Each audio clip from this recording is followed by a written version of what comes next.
Hello and welcome to another episode of KARE 11 on the Record. I'm political reporter Danny Spiewak. Later this month, Minnesota Republicans will endorse their candidate for the U.S. Senate race to fill the open seat left vacant by Senator Tina Smith. One of the top contenders for the GOP endorsement is former Navy SEAL Adam Schwarze, who we got to talk to a few weeks ago. Well, Adam, thank you for joining us at KARE 11. We really appreciate you being here. Thanks for the warm welcome, man. Well, I want to ask you just first, it's rare that a Senate seat really is up for election. You've got an open Senate seat that you're running for. Why did you decide to jump into this race on the Republican side? Just in a single word, leadership. The Washington establishment class is no longer serving the American people. Under both Republican and Democrat leaderships, the debt continues to rise. We need fighters that are going to fight for the American people. I've been a fighter for America my whole life. I'm from Minnesota. I had great Midwest values. I had great parents. And then we just talked before we started filming that I embarked on my service of servitude for the country, the Marines, and then the Navy SEALs. And this is just a continuance of that service. So when you look at the convention later this month, you're going to be asking delegates to endorse you. Why do you feel you believe that you deserve the party's endorsement in this race?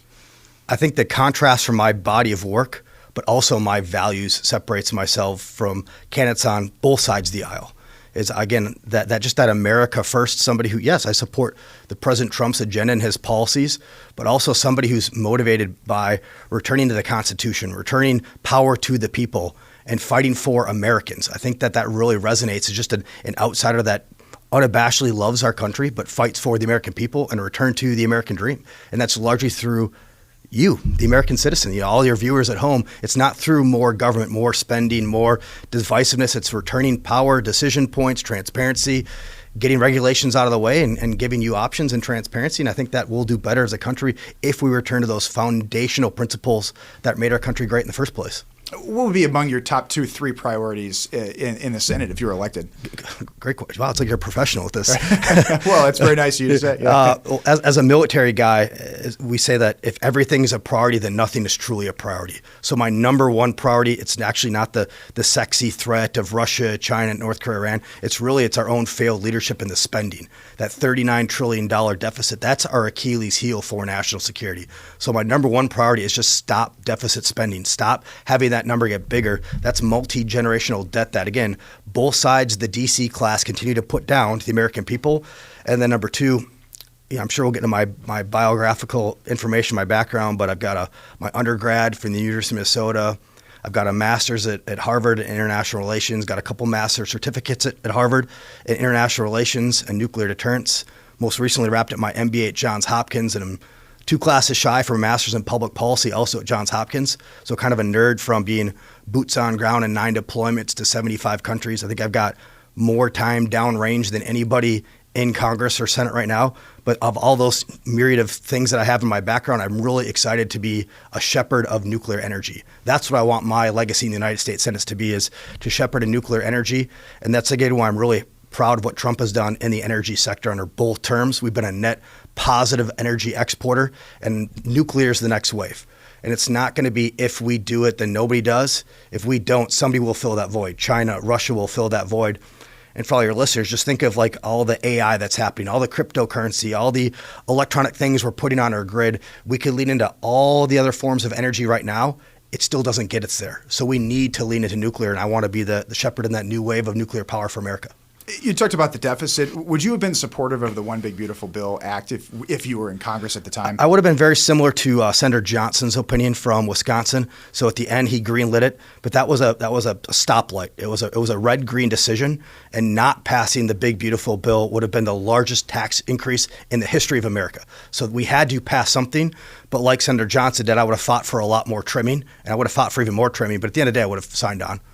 How would you be handling right now if you were in Congress, the war in Iran? Obviously, you've hit a mark where a lot of people even in Congress believe that Congress should have had a say in how the president engaged in this war. Do you believe that he needed congressional authorization?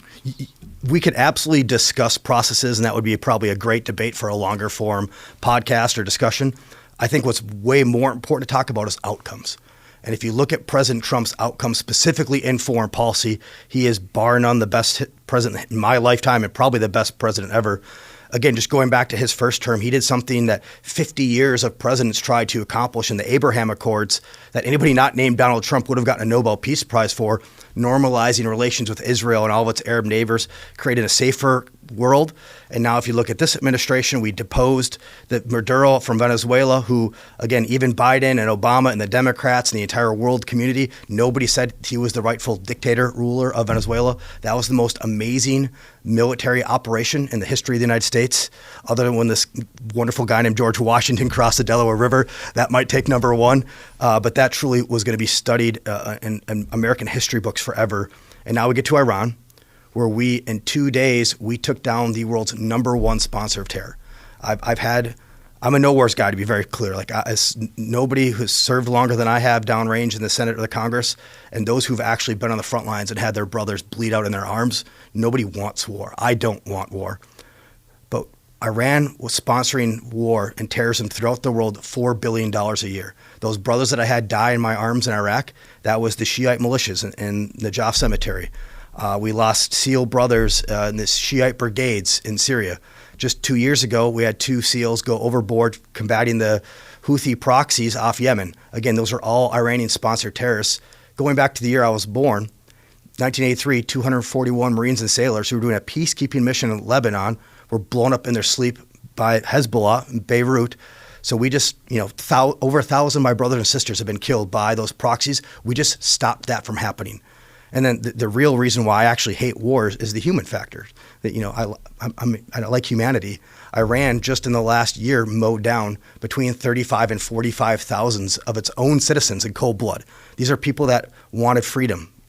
That will never happen again, and it's because of the leadership of President Trump. Never again. You come from this, obviously, the perspective of being a combat veteran. There are some out there that believe that President Trump and his administration are breaking a campaign promise, that they were very, in some ways, isolationist. Do you believe they're breaking that promise of carrying on wars that perhaps the public may, in some areas, may be unsettled by? Well, again, by doing this hard action, which is if being a leader was easy, then everybody would be a leader. But no, it's difficult to be a leader. But why this was the right decision, truly America first and peace through strength, is Iran was promoting war in Lebanon, promoting war in Iraq, promoting war in Yemen, promoting war all over the world. They were a world leader of terrorism, the world leader of terrorism, $4 billion a year. They can no longer do those wars now because of this conflict. If you were serving in Congress, how would you handle just different policy differences with the Trump administration? There are some that look at Congress right now and believe that they're basically just rubber stamping everything the president would do. Is that how you would vote as well? I want to return the power to the people. So I don't like that we continue to give more power to Congress, more power to the president. Again, on all the administrations, I agree with President Trump's policies, but I want, again, just to distill power down to local government. I'm a local government guy. When it comes to education, the Department of Education has been a terrible investment of your dollars, of your listeners' dollars. But your local school boards, they're great investments. It's not, the teachers aren't the problem. It's all these bureaucratic entities that get in the way. And the further you get away that food chain from the actual American public into Washington, the more wasteful the spending is. You're running in a state that President Trump has lost 3 times. It hasn't had a statewide Republican win in 20 years. How would you win a general election in Minnesota as a Republican in this cycle? At the end of the day, there's going to be voters who maybe have never voted for a Republican their entire lives, but they're going to look at me as somebody who loves America, who's been fighting for America, not from the political class, not a D.C. establishment, but they're going to trust me with their families more than they would Peggy Flanagan, who would probably transition their children while they're away from home. That's the so what. I'm going to be the off-ramp for socialism. And if you look at the last presidential election, Democrats have continued to dig down in this base and of pro-socialism. If you look at Mondami in New York, the contrast could not be higher for my race specifically. I think it will likely be Peggy Flanagan, and she's honest. She's an open socialist communist, but that's not Minnesota. That's a very small pocket Minneapolis. And I think that when you look at what I stand for, is just power to the people, less government, returning to constitutional values. I think that it's going to be a very clear contrast and an off-ramp to get Minnesotans on board for some change. You had said she would transition her. What do you mean by that when you say that about the Lieutenant Governor? The Lieutenant Governor Peggy Flanagan? Mm-hmm. Have you not seen the Transition Kids Lives T-shirts and stuff? No, I haven't seen that. Oh yeah, she's openly for transitioning minors. I mean, her and Walz and Keith Ellison right now, where they're fighting the federal government, the Trump administration, to allow boys into girls' sports, men into women's locker rooms, men into women's prisons. I mean, those are like 90-10 issues. They're pretty insane issues. And I don't like running on social issues, but I think that Americans are really taking note. If you can't decide that a boy should not transition as a minor to a girl, I can't trust your tax policy. I mean, if you can't do the basic things right, I'm not going to trust you to do the really complicated things right. I don't believe she's ever called herself a communist. I don't think that you'd said she was an open communist. I don't believe she's ever said anything like that. The DSCA, the Democrat Socialist Communist Party of America, is taken over Minneapolis. I mean, they don't really hide it anymore. We almost had a communist mayor of Minneapolis. It was pretty close. Well, regardless of that issue, when you look at just the state of the Minnesota and the dynamics, how do you make a pitch? Because someone may listen to, there might be a moderate voter thinking, what you just said, that doesn't represent them, or that's not their main issue. How do you reach a moderate voter who really, they're running on affordability, they're running on trying to feed their family? Yeah, again, I think the best thing I could do is say that I'm a breath of fresh air and something different. If you look at Angie Craig, her DC voting record is terrible. If you look at Peggy Flanagan, her record of supporting all these 90-10 issues and being on the other side of it, the $9 to $19 billion of fraud. I'm from the military. You don't get a promotion when you fail your current job. You don't get promoted up somewhere. And I'm not running as a crazy anything other than I have a deep passion for America. And I think that I'm a great off-ramp for something different. I'm an American first person. I've fought for America my whole life, not a political party. And I'm going to help expand people's profitability by just getting government out of the way. And I think that's why we have all these affordability issues. It's because the Washington elite, they don't care about your affordability. They just want to get reelected. And that's not clearly what I've been my whole life. What would you say to somebody on the flip side that looks at you and says, you've a ton of life experience, obviously, military, everything with that, but you haven't been in an elected office. Do you believe you have the skills do you believe you have the skills to navigate Congress and the nuances around that? Well, I'm not a former bartender, if that's what you're saying. I mean, I've got very good skills. I think between all my master's degrees and my actual life experience, I think I've actually a very unique intersection of both being a warrior, scholar, and a principled warfighter. All right, Adam, thanks for coming in. We appreciate it. This is awesome, brother. Thank you so much. Thanks for having me on. Of course.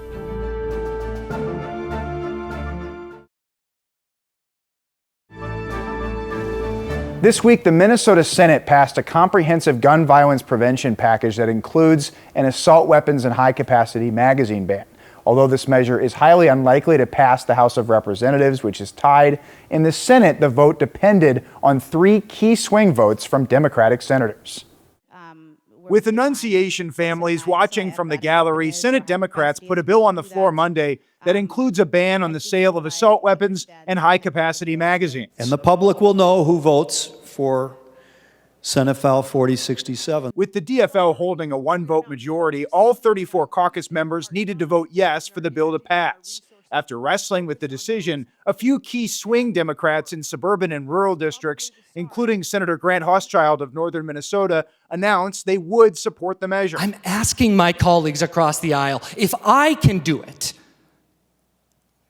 then you should too. But Republicans say the gun restrictions would be ineffective and unconstitutional. They offered a failed amendment that would have stripped the bill of its gun bans while retaining mental health and school safety funding. This is nothing but a political exercise. As Republican senators spoke on the floor, the parents of Harper Moisky, one of 2 kids killed at Annunciation, followed the debate from the chamber. So when I look at this bill before us today, I ask myself the most important question before us: would anything in it have stopped the horrors of that day?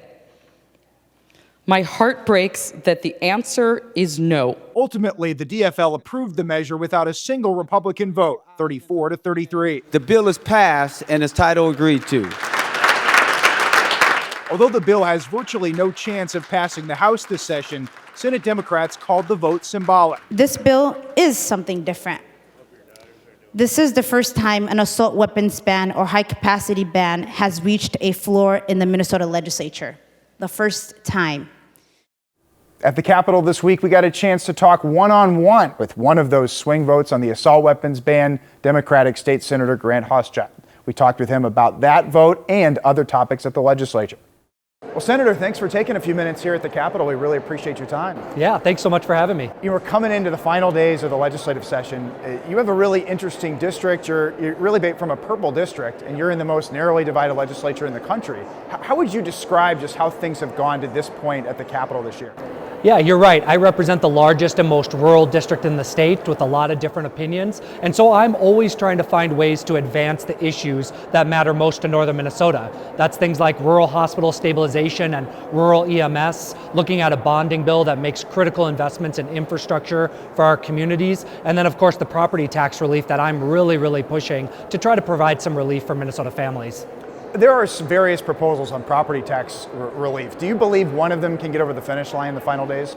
You know, I'm really hopeful. I think we've seen proposals that are, a little bit more unrealistic on the House side, but our bill on the state Senate side is $100 million.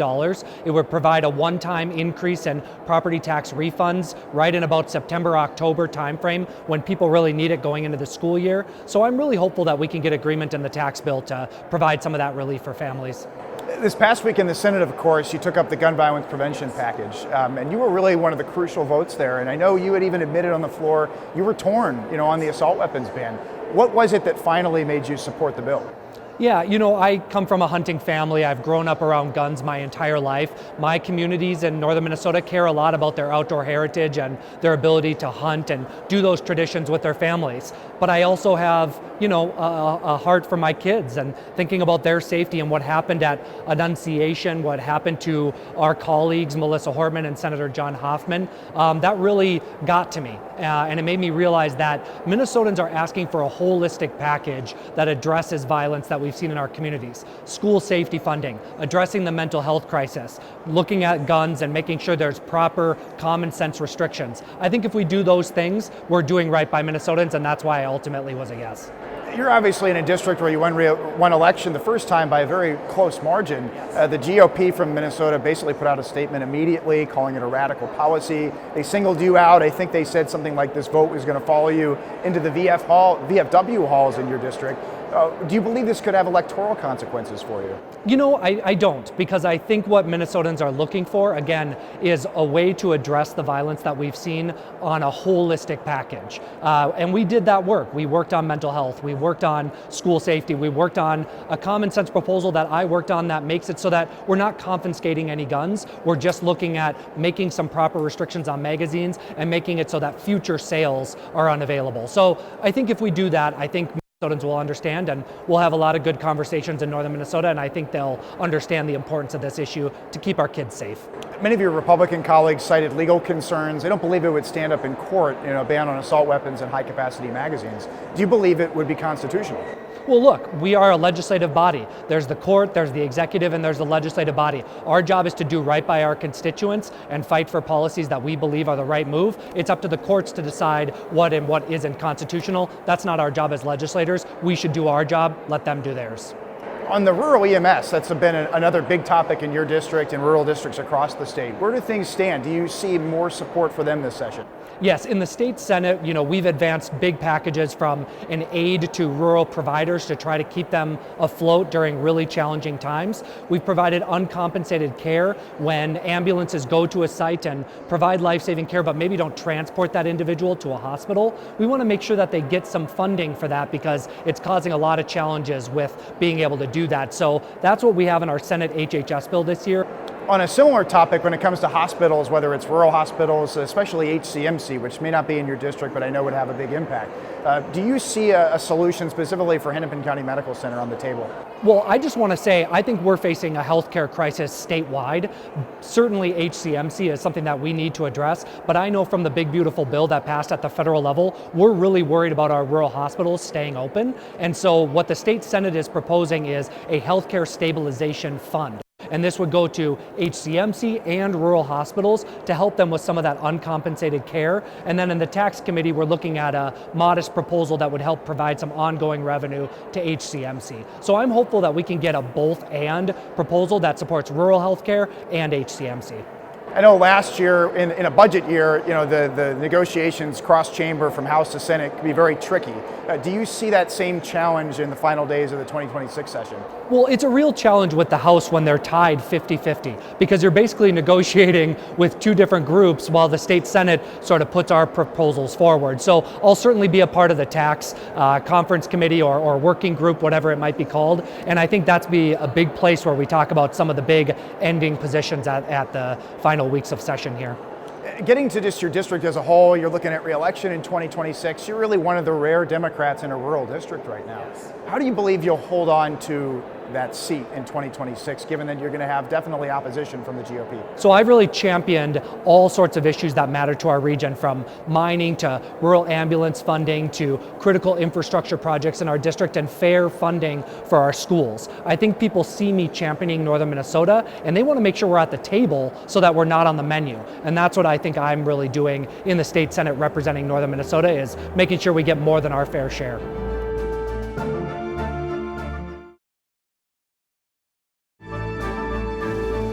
State lawmakers have also been tackling fraud this session, which has largely happened under the watch of the Minnesota Department of Human Services. The Department of Human Services saw some reshuffling this past week. Have you been satisfied with the way the governor has handled the leadership in that agency? Well, look, I have my concerns with some of the leadership that we've had in our agencies, and I'm really glad to see that we're going to have some fresh perspectives over that agency and over those programs. And I think when we get a new governor, that's also another chance for us to have new leadership, fresh eyes, and yes, definitely look at some of the fraud that we've had in this state and have some focus on that. So I'm looking forward to those changes. The last question I'll ask you is, you came into this legislative session with a lot of emotion, obviously, with Senator Hoffman and then the loss of Speaker Emerita Melissa Hortman in the other chamber. How would you describe just the tone and tenor of the way this session played out after that? Yeah, it concerns me nationwide, the tenor that we've had in our politics all across this country, but particularly here in Minnesota. We've had a heavy last year with the assassination of Melissa Hortman and her husband, and John Hoffman, and the attempted attempt on his life as well. But I hope that we can come together, get the job done for Minnesotans, and really make sure that we're delivering for our constituents. That's ultimately why we're here, and I think that's what you're seeing now. All right, Senator Hauschild, thanks for taking the time. Thank Appreciate you. it. Thanks for joining us on another episode of KARE 11 on the Record. Catch us every Sunday morning at 6:30 a.m. on KARE and KARE 11 Plus and on demand.